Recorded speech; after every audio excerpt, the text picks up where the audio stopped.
Alors, aujourd'hui, on va voir une première utilisation de Visual Studio et comment on pourrait faire des programmes simples avec, euh, avec le langage VB.NET.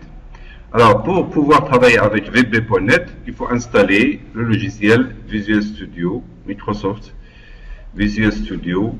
Bon, moi j'ai la version 2012. Bon, à partir de la version 2010, c'est pratiquement les mêmes interfaces que vous avez. Alors on y va, Visual Studio 2012. Et ici, vous voyez là l'icône avec l'infini. Là, avec l'infini, là, Visual Studio 2012, vous cliquez dessus. Et là, vous avez en fait le DI. Le DI, c'est l'environnement de développement intégré. Alors, il faut savoir que Visual Studio, il supporte pas mal de langages. Parmi eux, le langage VB.NET. Il y a le langage C#. Il y a même un autre langage, regardez. Alors là, je vais créer un nouveau projet. Regardez. Alors si vous voyez ici l'environnement, en fait, le logiciel Visual Studio, vous allez trouver ici l'explorateur de solutions qui va venir là, tout à l'heure. Je vais créer un nouveau projet. Je clique sur nouveau projet.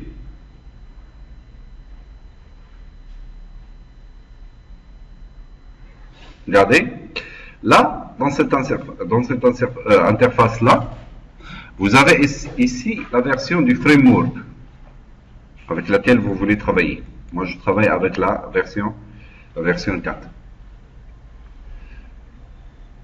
Et ici, regardez, vous avez les langages.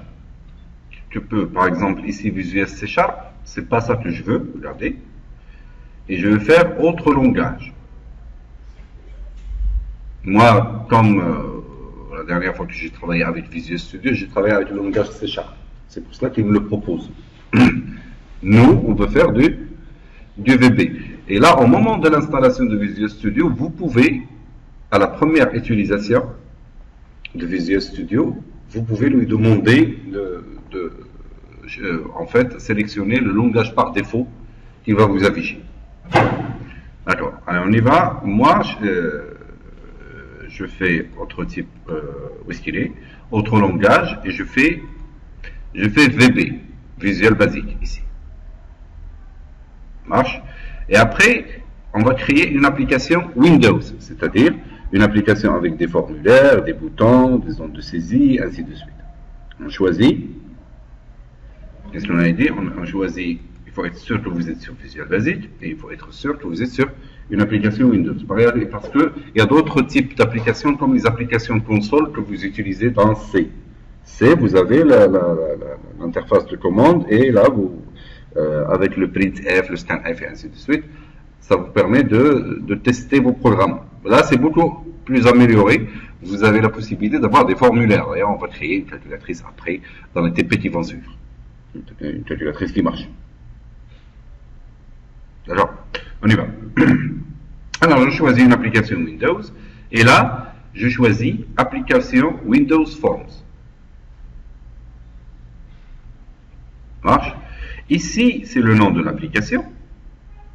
Ici, c'est le chemin dans lequel vous allez enregistrer vos vidéos. Et ici, c'est le nom de la solution. D'ailleurs, il va le faire lui-même. Alors, je vais faire TP1 VB de ING, par exemple. Je choisis ce nom-là. Remarquez une chose, c'est qu'il a mis le nom de la solution, il lui a donné le même nom à ce niveau-là. D'accord?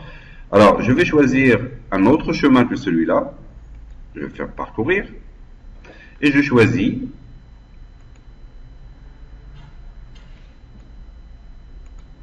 mon dossier.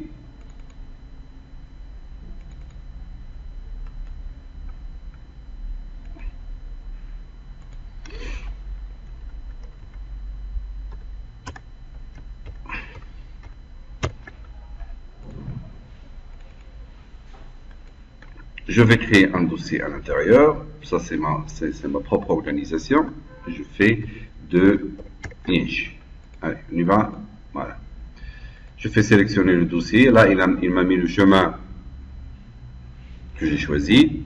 Là, si vous voulez créer un répertoire pour la solution, c'est-à-dire même si vous lui donnez ce chemin-là, il va créer un nouveau répertoire pour la solution. Je le laisse tranquille et je fais OK. Alors, automatiquement, il va me créer ce qu'on appelle une solution dans Visual Studio. On attend. Voilà. Alors, qu'est-ce qu'il m'a fait? Il m'a créé une première solution. Regardez que vous avez deux fenêtres ici. La première fenêtre, c'est l'explorateur de solutions. En fait, c'est ça votre arbre, c'est ça votre projet. Tout ce que vous allez faire, tout ce que je vais faire au niveau de ma solution, il sera enregistré sur cette arborescence-là. Il y a une autre fenêtre ici, regardez, c'est la fenêtre propriété. En fait, la fenêtre propriété, chaque objet que vous sélectionnez, il a ses propres propriétés qu'on va jouer avec pour aujourd'hui. Très bien. Regardez que la fenêtre propriété ici, elle est vide. Si je clique sur le formulaire ici et je clique sur propriété, elle est remplie par l'ensemble des propriétés sur lesquelles je peux agir.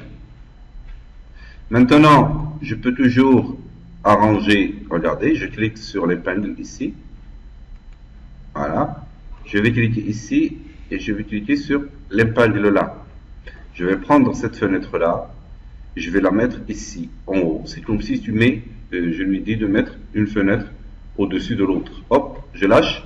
Regardez que vous avez les deux fenêtres en cascade qui apparaissent. Maintenant, si vous n'avez pas ça, vous n'avez pas ça, et vous n'avez pas ça, vous les avez perdus.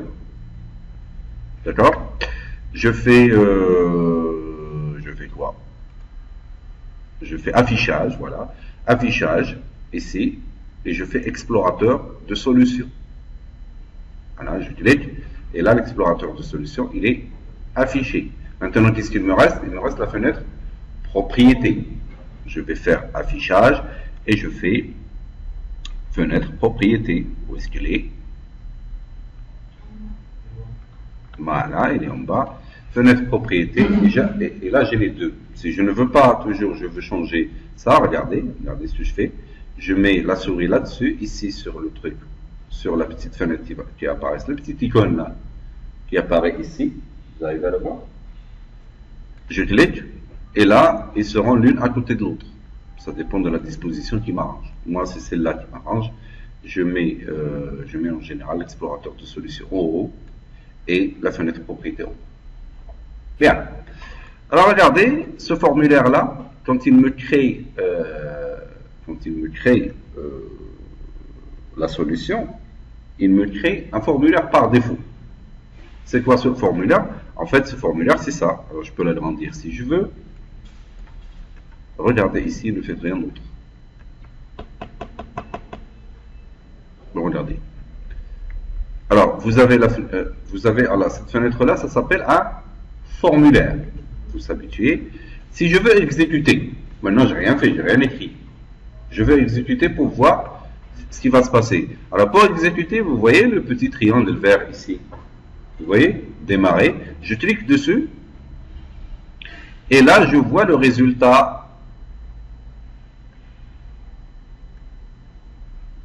Là, il est en train de compiler. En fait, c'est ça mon formulaire en mode exécution, comme n'importe quel logiciel qui apparaît. Ça marche? Moi, ce que je veux faire, c'est que je veux créer une interface pour créer une petite calculatrice simple. Simple, tout bête. Ça marche? Pour le moment, je voudrais que ici, alors je vais voir la calculatrice ici.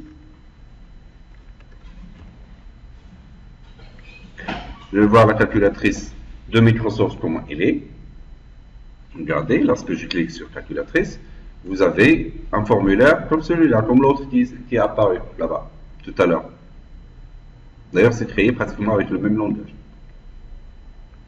D'accord? Qu'est-ce que je trouve ici? Je trouve calculatrice. Eh bien, je vais faire la même chose. Pour changer ce titre-là dans un formulaire, je sélectionne le formulaire pour avoir la fenêtre propriété du formulaire. Premièrement, je vais aller sur la propriété texte, ici. Vous voyez la propriété texte. Il y a écrit quoi? Forme 1. Je vais la changer et je vais lui dire calculatrice. Voilà. Regardez, lorsque je clique une fois ici, qu'est-ce que je trouve? Je trouve calculatrice. Je veux que ma calculatrice soit gentille comme ça et comme ça, comme une calculatrice. Regardez, lorsque j'exécute, là, vous voyez, et la calculatrice, elle est comme ça. Là. Maintenant, vous n'arrivez pas à voir. Allez, je le mets ici. Maintenant, c'est ça mon interface, et c'est ça l'interface de la calculatrice. Bien. Qu'est-ce qu'il me faut aussi?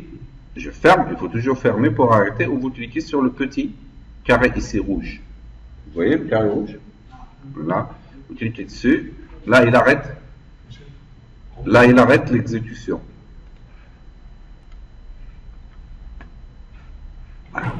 Alors, ma calculatrice, moi je voudrais qu'elle ressemble un petit peu à celle-là. Mais pour le moment, je vais tester un petit programme. Où je fais ma calculatrice, on va la faire, la calculatrice. Mais on va faire que l'interface. Que vous ayez... Bon, ça on va pas le faire pour le moment. Je vais prendre ce formulaire. Qu'est-ce qu'il me faut? Il me faut quelque chose dans laquelle je vais saisir. Regardez. Non, il me faut la zone ici, une zone qui ressemble à ça, dans laquelle je vais saisir. D'accord. On y va. Pour avoir ça, il me faut ce qu'on appelle une fenêtre, une boîte à outils. Alors je fais affichage et je fais boîte à outils. Vous la voyez? Boîte à outils. Allez, ça c'est ma boîte à outils. Voilà. J'ai cliqué ici pour qu'il me permette de voir la boîte à outils et mon formulaire. Alors la boîte à outils, je vais me la mettre ici. Voilà. Comme ça, vous arrivez à la voir. Mais le formulaire, on ne l'a pas. Bon, on va s'arranger. Non. Voilà. Voilà. Dans la boîte à outils, non. Dans la boîte à outils, je vais chercher l'objet textbox. Pour saisir, j'ai besoin d'un objet de type textbox. Alors, il y a beaucoup, regardez combien d'objets j'ai ici. Il y a beaucoup d'objets. Pour le moment, j'y vais petit à petit. Alors, pour le chercher rapidement, je fais texte ici, et là, il me fait le filtre. Je fais textbox, c'est celui-là. Regardez. Je prends un textbox et je le mets ici. Là, il m'a mis le textbox là. Je vais, voilà, et je vais le mettre comme ça. Je peux jouer avec mon textbox. D'accord? Je clique sur l'objet. N'oubliez jamais de sélectionner. Ne double-cliquez pas. Vous cliquez une seule fois pour que vous ayez la fenêtre propriété ici. Regardez la fenêtre propriété du textbox. La première chose que je vais faire, c'est lui changer son nom. Alors, dans le textbox, je vais aller tout en haut, là. Regardez dans la fenêtre ici, dans la fenêtre propriété, pour rappel, vous avez soit vous organisez les propriétés par ordre alphabétique, et là vous cliquez de A à Z, soit vous les affichez par groupement fonctionnel. C'est-à-dire, lorsque je sélectionne, là il met apparence tout seul, il met comportement tout seul, et il met... Moi, j'ai l'habitude de faire avec de A à Z. Avec, voilà. Si vous voulez faire comme moi, vous cliquez ici. L'essentiel, c'est que je voudrais changer le nom de ce textbox parce que je vais l'utiliser au niveau du programme. Alors, autant lui donner un nom significatif, un nom qui a comme pour les noms des variables et ainsi de suite, vous donnez des noms qui ont une signification.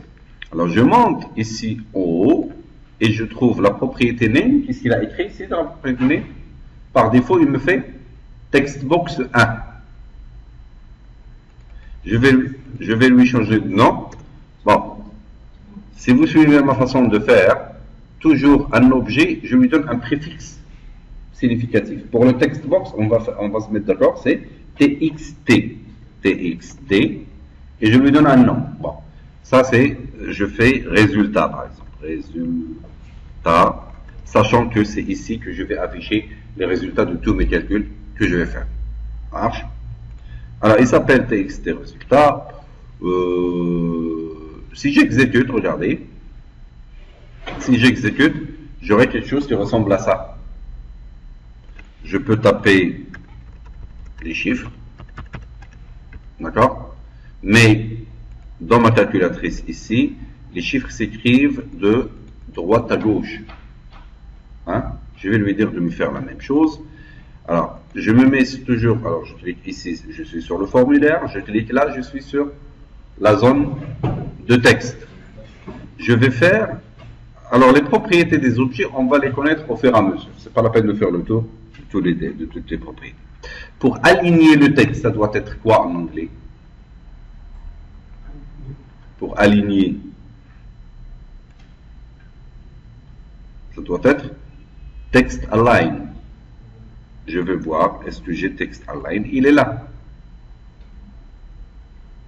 Alignement de texte, c'est text align. Et là, regardez qu'est-ce qu'il me propose. Il me propose left, de gauche. Je vais lui dire, tu vas m'écrire à droite, right. Regardez, lorsque j'exécute là, regardez, quand je tape les chiffres, là, il va m'écrire de droite à gauche. Très bien. Je veux que ça soit un peu plus beau.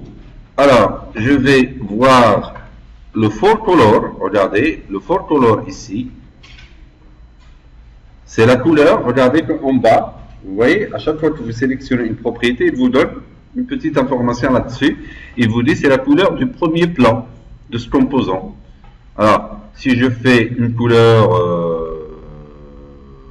marron, par exemple, regardez, lorsque j'exécute, voyez, lorsque je tape des chiffres, ici, va les écrire en marron. C'est marron, ça. Si je fais du rouge, pour mieux voir, je fais du rouge, je vais taper, je vais exécuter plutôt, et lorsque je tape, je le mets là, et lorsque je tape, regardez, il m'écrit en rouge. Après, si je veux changer l'arrière-plan, regardez, ne notez rien, vous regardez. Vous aurez le temps de faire le TP vous-même. Alors, vous sélectionnez l'objet toujours pour être sur la fenêtre propriété. Et là, regardez le back color. Là, moi je veux changer l'arrière-plan de cette sorte de texte. Le back color, c'est la couleur d'arrière-plan du composant. Et là, je choisirai quoi? Du jaune. Du jaune. Ça va être du rouge sur du jaune. Bon, vous choisirez la couleur que vous voulez. C'est juste pour voir que ça change au niveau de l'objet. Regardez, hop. Là, vous avez votre fenêtre qui est en jaune. Et lorsque vous tapez, vous avez des chiffres qui sont en rouge. Alors, pour changer la couleur du texte à l'intérieur, on avait dit c'est le for color. Ça, c'est la couleur de l'écriture. For color. Et lorsque vous voulez changer l'arrière-plan de l'objet, vous faites du back color, vous changez la couleur. Alors, qu'est-ce que je peux faire aussi avec mes zones de texte? Qu'est-ce que je peux faire? Ça, c'est le font. En fait, là, regardez, lorsque je clique sur le petit bouton ici, là, c'est comme pour Word. Vous trouvez la taille, le style, la police et la taille de l'écriture. Je le mets à 10 par exemple, la taille de l'écriture, pour l'agrandir un peu, et je la mets en gras. Je la mets en gras et elle est à 10. Ça, c'est la propriété quoi? La propriété font. Vous pouvez toujours cliquer sur le petit plus ici. Bon, je fais OK. Et le petit plus ici et vous choisissez le size, le bit, le bold et ainsi de suite. Mais moi, je préfère celle-là. Là, il me donne une fenêtre et je choisis ce que je veux là-dedans. Ça marche? Je vais voir quel serait le résultat. Je tape des chiffres. Là, ils sont en gras et en taille 10. Ça marche. Bien. Après, je vais créer des boutons. J'ai besoin de boutons ici. Ça, c'est des boutons. D'accord? Je vais supprimer celle-là et je vais faire bouton. C'est en BU, button. Voilà. Bouton, c'est button là. Vous voyez? Là, je prends un bouton et je le mets là. Il me fait un bouton en taille standard dans lequel j'ai bouton 1. Je peux toujours l'agrandir, le rendre comme ça. Ça aura l'air d'un bouton d'une calculatrice. Ça marche? Alors, qu'est-ce que j'ai ici? J'ai MC par exemple. Je vais prendre, moi je vais commencer, je vais faire simple. Hein. Je vais commencer par la partie chiffre ici. D'accord? Alors, pour que je puisse reconnaître, là, je sélectionne toujours l'objet, et là, j'ai l'objet bouton ici. Et dans la propriété texte, texte, où est-ce qu'il est? Il est là. Texte, je vais taper le chiffre 1. Voilà. Et qu'est-ce qu'il a fait? Il a écrit 1. Maintenant, pour que je puisse le connaître au niveau de mon programme, parce que je vais utiliser ce bouton au niveau de mes programmes, il faut que je lui donne un nom significatif. Je vais l'appeler dans la propriété name. Il faut être sûr que vous êtes sur le bouton sélectionné. Hein.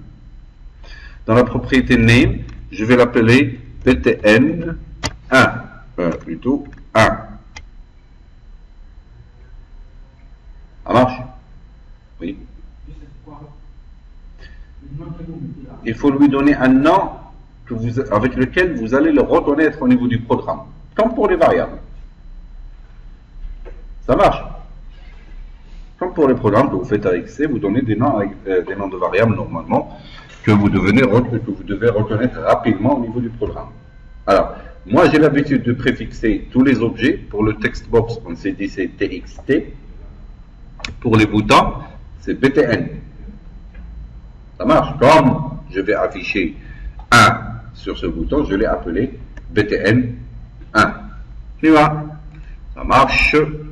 Je vais aller sur la propriété backcolor. Je vais m'amuser un peu. Je vais le mettre en noir. Pour l'écriture, où est-ce qu'il est? C'est forecolor. Forecolor. Où est-ce qu'il est forecolor? Forecolor, il est là. Je vais la mettre en blanc. Et le font, où est-ce qu'il est le font? Il est là. Je vais lui donner en gras et une taille 11. Je vais voir ce que ça donne. Ça me suffit. Pour mon bouton, ça me suffit. Alors, mon bouton, je l'ai mis en forme. J'ai travaillé sur l'arrière-plan, la couleur d'écriture, la taille, ainsi de suite. Je peux faire un copier-coller. Soit je fais CTRL-C, copier. Soit je fais copier comme ça, comme les secrétaires. Soit je fais, comme les informaticiens, CTRL-C, CTRL-V. Et là, j'ai un deuxième bouton. CTRL-V. Là, j'ai un troisième bouton. D'accord? Après, je prends tout ça, je les sélectionne et je fais CTRL-C, CTRL-V. Là, il me donne les 3 boutons. CTRL-V, là, il me donne les 3 boutons. Ça se fait automatiquement sur la menu. Ça se fait automatiquement. Oui, Visual Studio, c'est un EDI pour des langages de 4e génération. Il vous aide, en fait. Il vous aide beaucoup.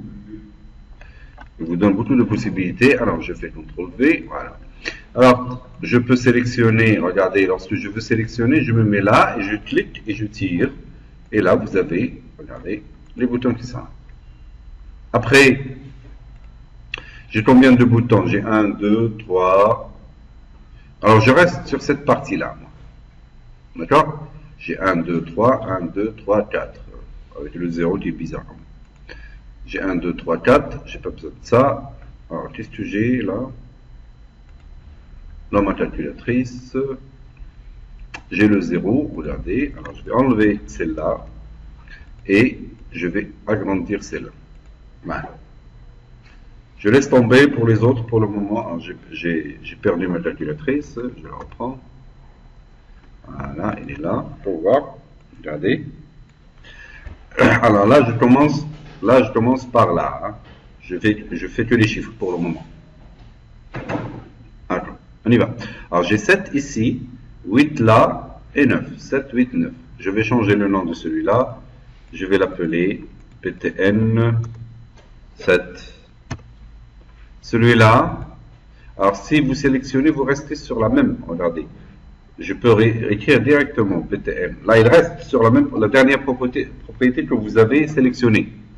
Là, c'est PTN, on avait dit PTN 8. Ici, c'est PTN 9. Et ici, c'est, je vais voir, 4, 5, 6. Alors, PTN,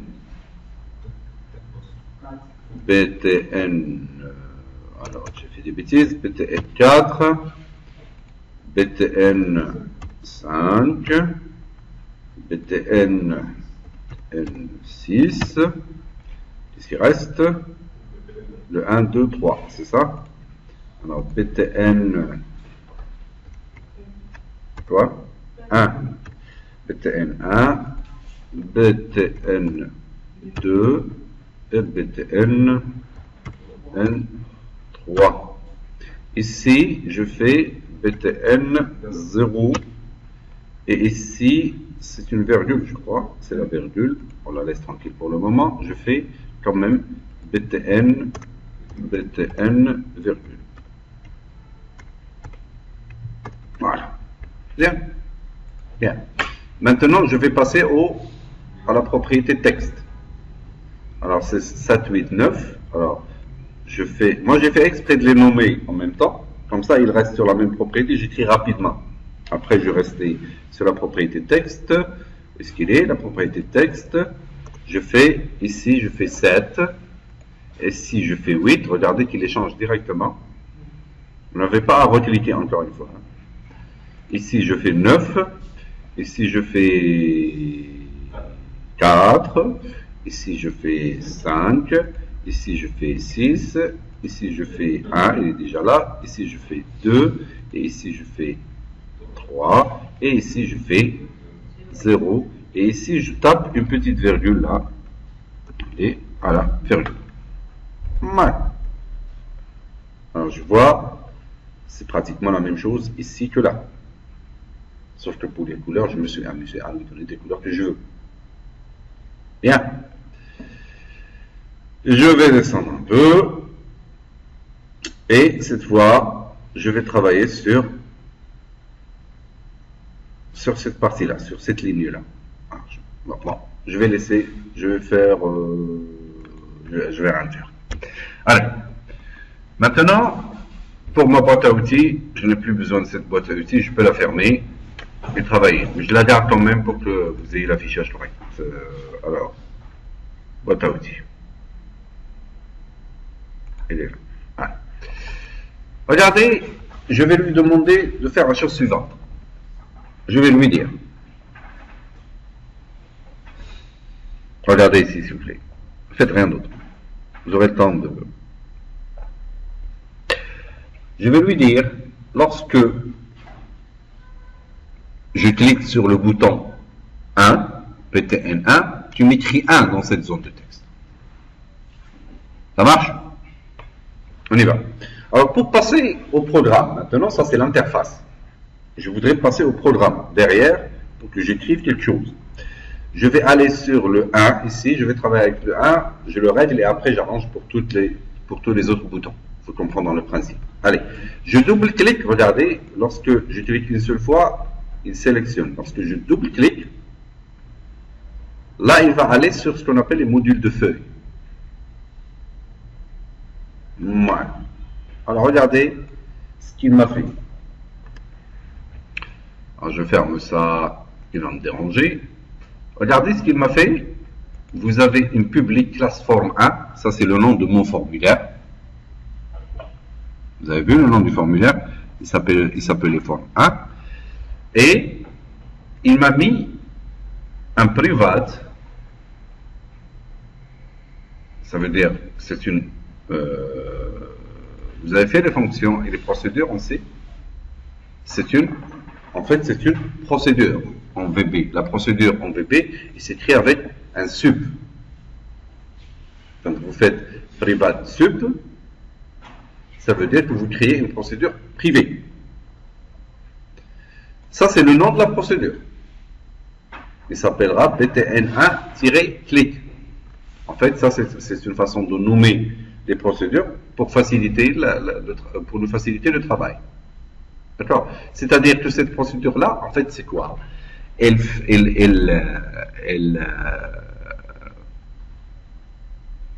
gère le clic sur le bouton btn1.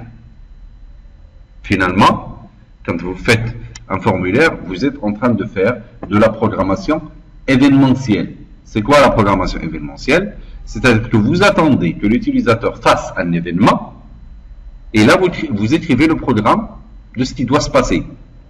C'est-à-dire que cette fonction-là, regardez, si vous allez ici de ce côté-là, regardez, de ce côté-là, vous avez le handlers btn1.click. C'est-à-dire que cette propriété-là cette procédure-là va s'exécuter au moment où l'utilisateur va cliquer sur le bouton 1, sur le bouton btn1. Et bien, qu'est-ce que je vais lui dire? Regardez la calculatrice. Ici, lorsque je clique sur 1, il écrit 1. C'est ce que je vais lui demander de faire. Alors, tout à l'heure, lorsque j'avais travaillé sur la zone de texte, quelle propriété que je vais utiliser pour écrire dedans? C'est la propriété dans le text box. Pour écrire dedans, c'est la propriété? Non, regardez. Alors, je vais aller sur le forme création. Regardez là. Je vais afficher la fenêtre propriété.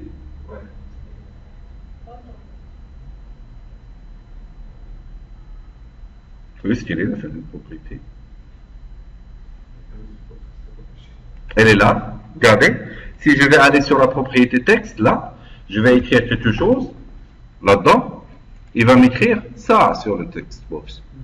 Eh bien, je vais utiliser cette propriété-là, mais cette fois, je ne vais pas l'écrire ici dans la fenêtre propriété, mais je vais l'imposer avec le programme. Je vais lui écrire un programme qui m'écrit le chiffre 1 dans la zone de texte. Regardez. Alors, si je vais ici dans le 1, là, il faut toujours que vous écriviez un programme à l'intérieur d'un événement, entre le private sub et le end sub, toujours.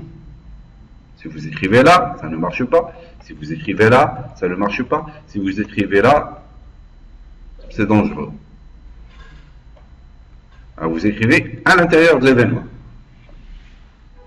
Ça marche? Qu'est-ce que je vais lui dire? Tu m'écris 1 dans la zone de texte txt résultat. Il s'appelait comment? On l'a appelé. Regardez dans la fenêtre propriété ici, dans la propriété name, il s'appelle, on l'a appelé txt résultat. Voilà, on va lui dire de faire ça. Et bien pour lui dire d'écrire 1 dans le textbox txt résultat, regardez txt,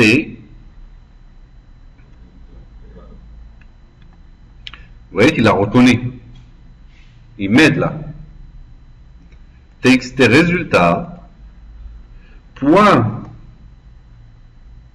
texte, vous voyez, là je sélectionne, là il m'aide.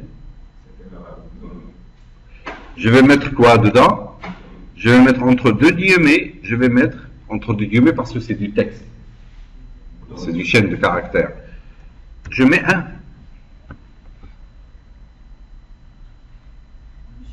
Oui.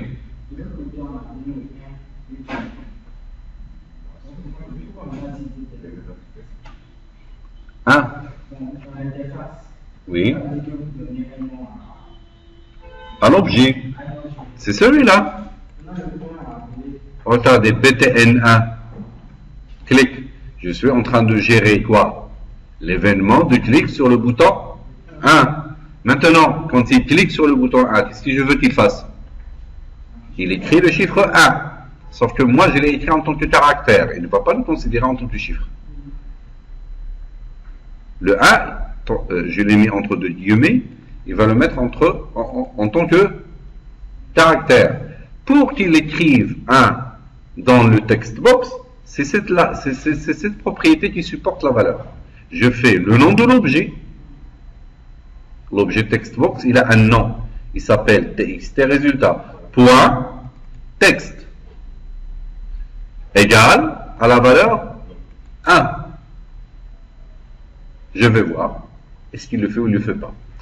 On va y aller. Allez, hop.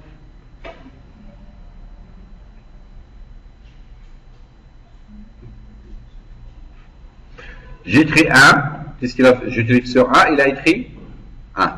C'est ce que je lui ai demandé de faire. D'ailleurs, je vais voir comment ça se passe réellement. Qu'est-ce qui se passe derrière? Je vais faire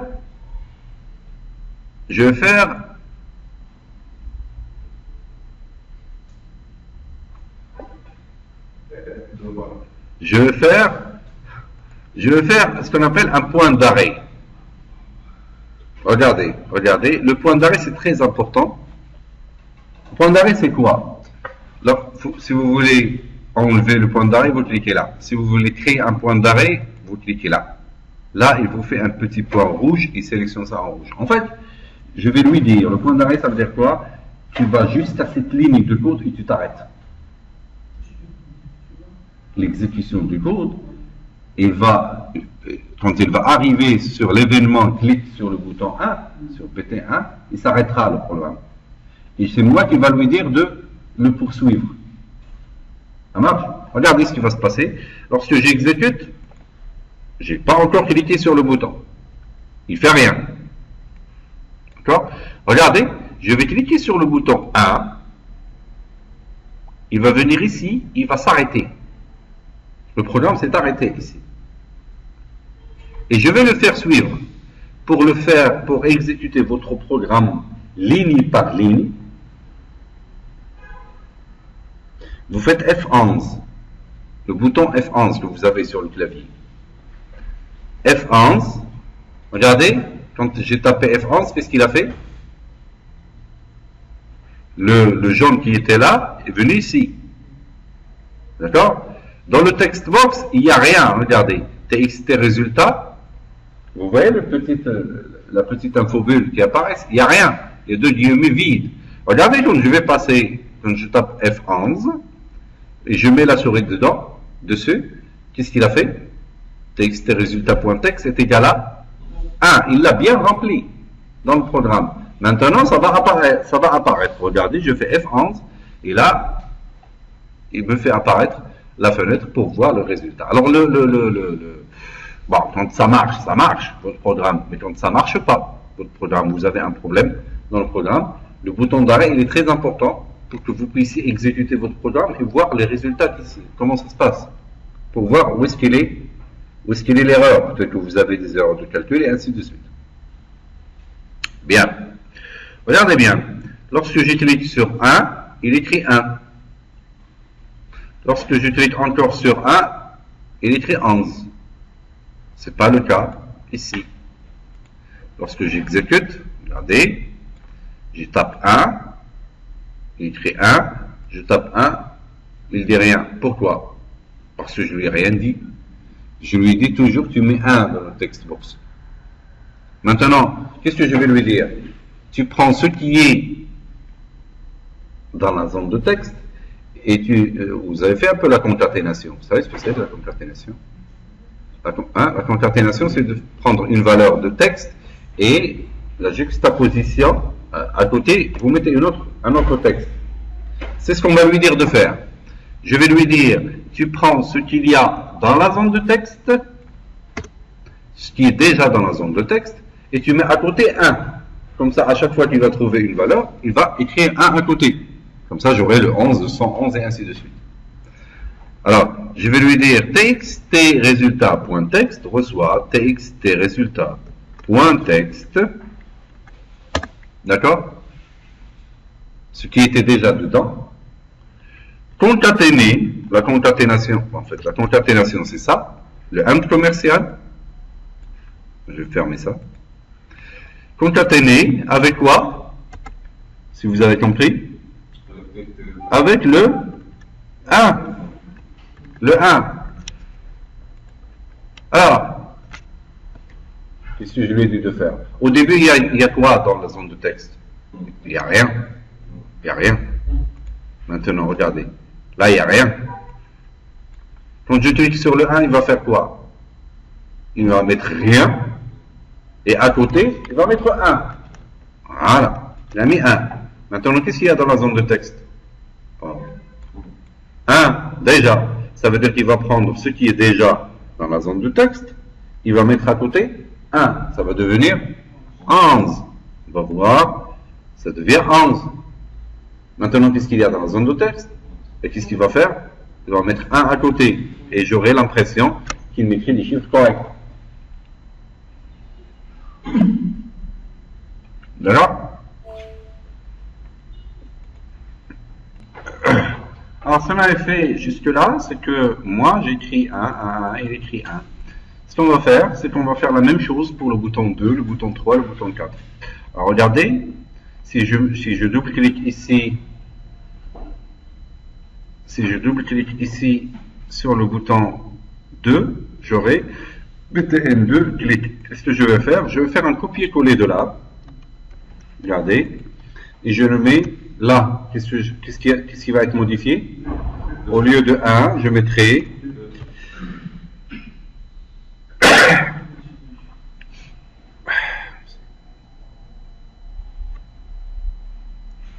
pour le bouton 3, je vais faire la même chose. Regardez, CTRL V et je mets 3 pour le bouton 4. Je vais faire la même chose. Et je mets 4. Pour le bouton 5, je vais faire la même chose et je fais ici 5. Je ne réfléchis pas trop maintenant, c'est bon. Pour le bouton 6, je fais 6. Et pour le bouton 7, je fais la même chose. Voilà, bouton 7. Et pour le bouton 8, je fais la même chose.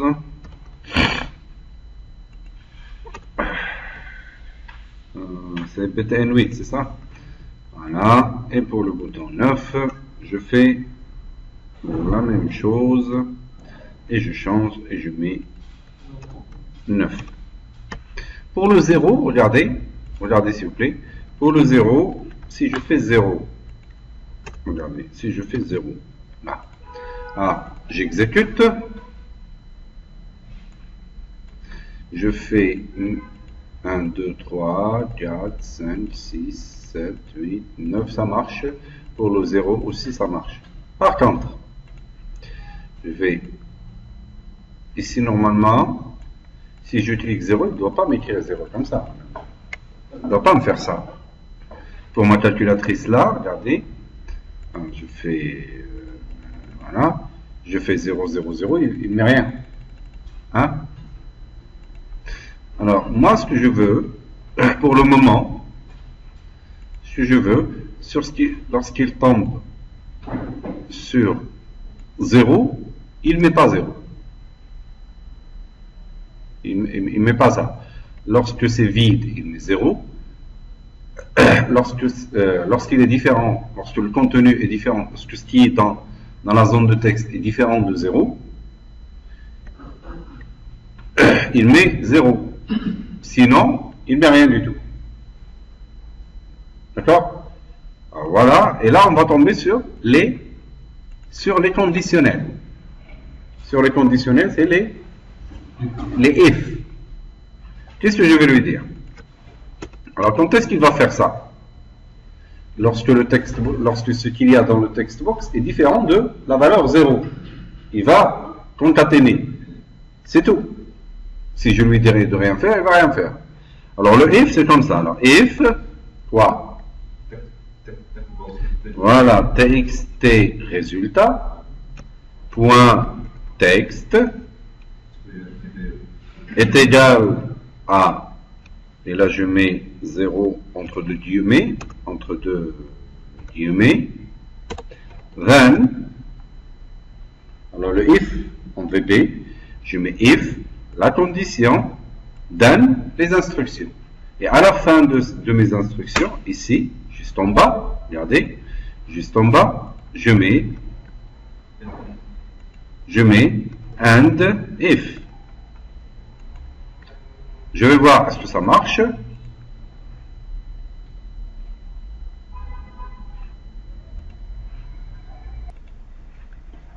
Alors regardez, il met 0. Non, j'ai fait une erreur. Je vais lui dire est-ce que c'est différent de 0, c'est ça? Est-ce que c'est différent de 0? Alors différent en VB, c'est comme ça. C'est inférieur, supérieur. Allez. En C, c'est point d'exclamation égal, c'est ça. En C sharp, c'est aussi la même chose. Regardez, là, il ne met rien. Je suis en train de cliquer, il ne fait rien. D'accord? Alors, le principe, c'est ça. Alors, si j'écris 0, 1, 2, 3, 4, ainsi de suite, là, bon, ça s'affiche aussi. Pourquoi?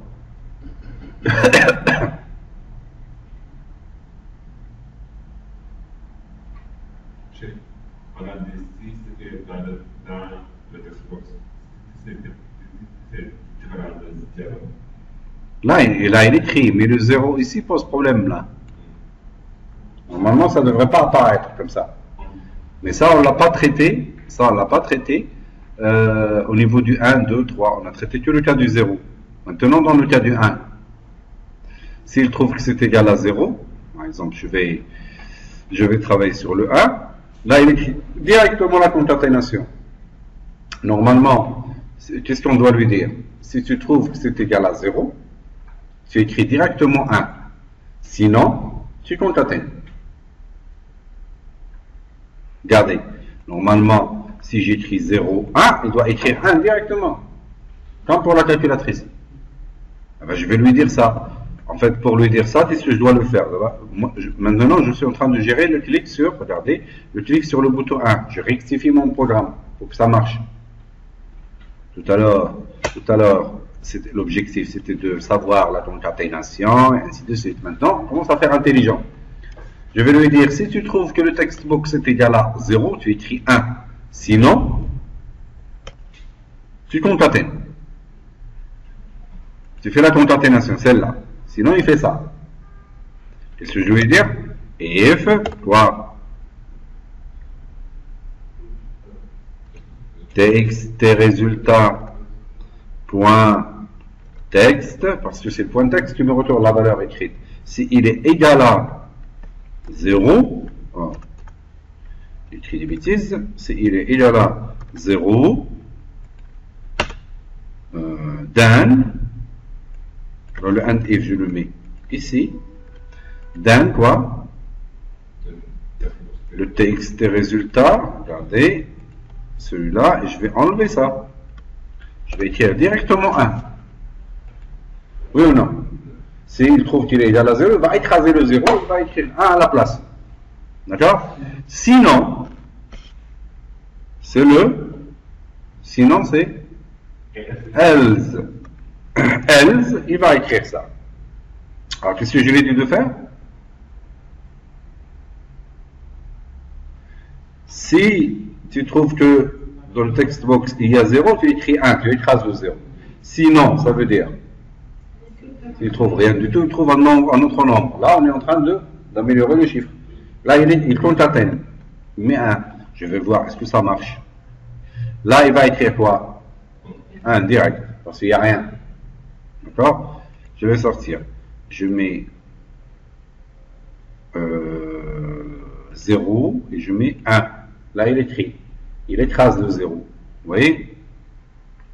Là, il est très haut. Il est entré là. Dans le if, il a fait ça. Maintenant, lorsque je clique encore une fois sur le 1, qu'est-ce qu'il a fait? Il est entré dans le else. Ça veut dire qu'il n'a pas trouvé 0 et il a concaténé. Vous voyez? On essaie un peu de nous amuser avec notre calculatrice pour qu'elle marche. Oui. Par contre, vous avez mis si la valeur est égale à 0. Bon, si c'est égal à 0, on met automatiquement. Mais si c'est une autre valeur. Je concatène. Oui.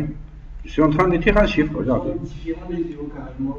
Différent, même le vide, il marche. Ah, regardez, lorsque c'est différent de 0, il écrit concaté. Je suis en train d'écrire un chiffre.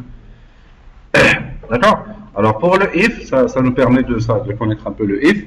On met le if, la condition, then, là c'est les instructions, le else, les autres instructions, et and if. Alors il y a un seul if, il y a un seul and if à la fin. Pour chaque if, vous avez besoin d'un and if. Qu'il ait des else ou non, vous avez besoin d'un and if ici pour programmer.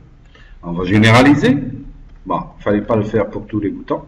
On va le faire pour le 2 pour le moment. Qu'est-ce qu'on va lui dire? Tu mets, au lieu de 1, tu mets 2, et ici je mets 2. Je suis en train d'améliorer mon programme. D'accord? Et je vais généraliser pour tous les boutons pour que ça marche. Alors je vais tester pour le 2. Alors le 2, je mets 0, 2, 2, 2, 1, 2, 1, 2, 0, 1, 2, 0. Ça marche. Je suis en train d'écrire des chiffres corrects.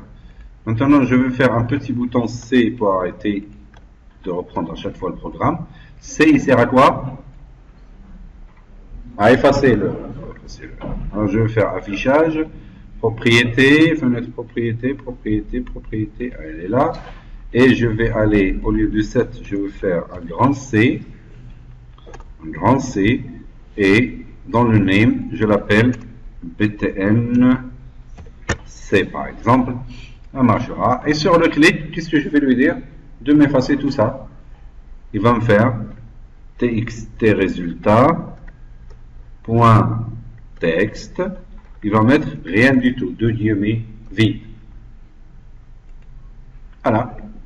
Alors je vais écrire des chiffres n'importe comment. 1, 0, 3, 4, 5. Je mets C. Il me vide. Quand j'écris là, il me vide.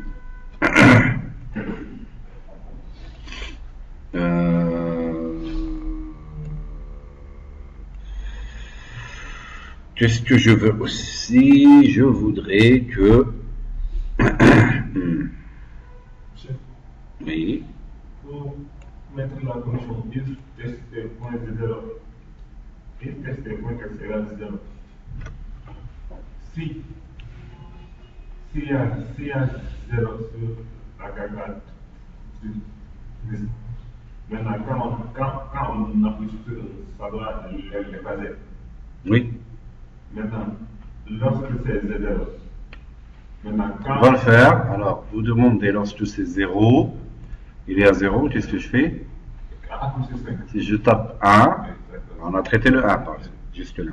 Bah, il va l'écraser. Donc maintenant, ça, si on peut faire ça pour tous les boutons, ça va faire la même chose. Le 1, le 2, le 3, le 4, le 5. Donc, on doit entrer dans le contrôle bouton.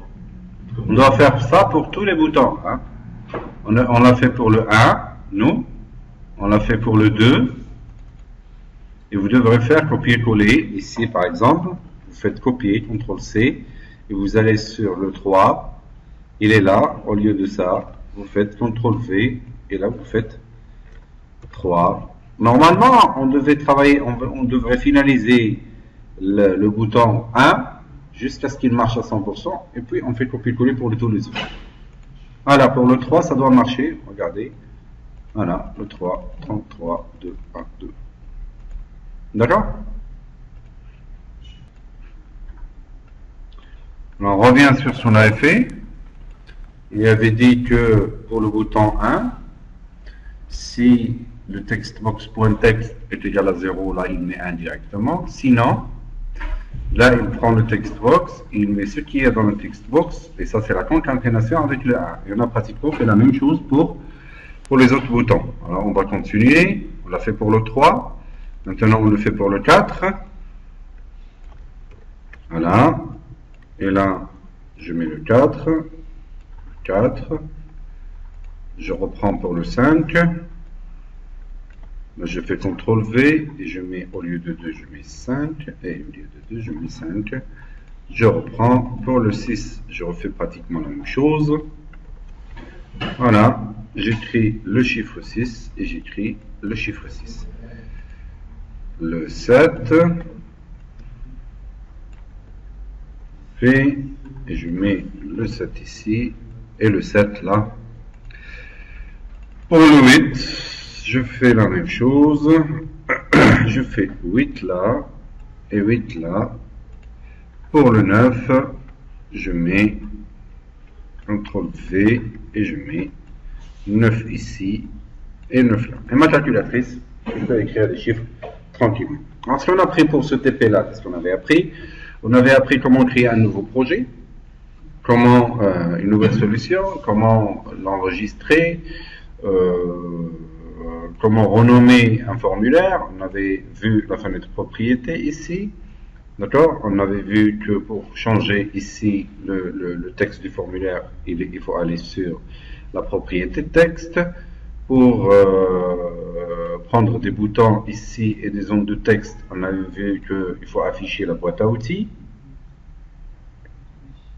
Elle est là. Et on prend un textbox de là, par exemple, un textbox là, regardez, un textbox, et on le met ici. Pour les boutons, on écrit par exemple button. Et là, je prends un bouton et je le mets là. Pour chaque bouton, on avait, pour chaque bouton, on a traité les propriétés quoi? Quelle propriété on avait traité? La propriété name pour le nom du bouton. On avait traité la propriété texte ici pour ce qui apparaît sur le bouton. On avait vu aussi la propriété backcolor, c'est pour l'arrière-plan, et forecolor pour la couleur d'écriture. On avait fait pratiquement la même chose ici sur le backcolor et pour le forecolor, et on a changé la propriété name, on l'a appelé texte et résultat. Après, on a vu un peu les événements. Le seul événement qu'on a vu jusque là, c'est quoi? C'est l'événement clic sur le bouton. C'est l'événement par défaut d'ailleurs sur le clic. Alors, on a pris par exemple le 0, et là, on voit btn0 click, handless, btn0 point click. En fait, c'est ça l'événement. Et ça, c'est une procédure qui s'appelle btn0 click. Et qu'est-ce qu'on lui avait dit? S'il est égal à 0, s'il est différent de 0, tu concatènes avec 0. Et on a traité la même chose avec les autres boutons. On avait traité, on lui a dit s'il est égal à 0, tu mets la valeur, sinon tu concatènes. Là, on a vu un peu le if, le else et le if, comme on l'écrit en VB. Alors, je vous laisse le temps de faire le TP, et on continuera sur l'amélioration de cette calculatrice pour le prochain TP. Voilà.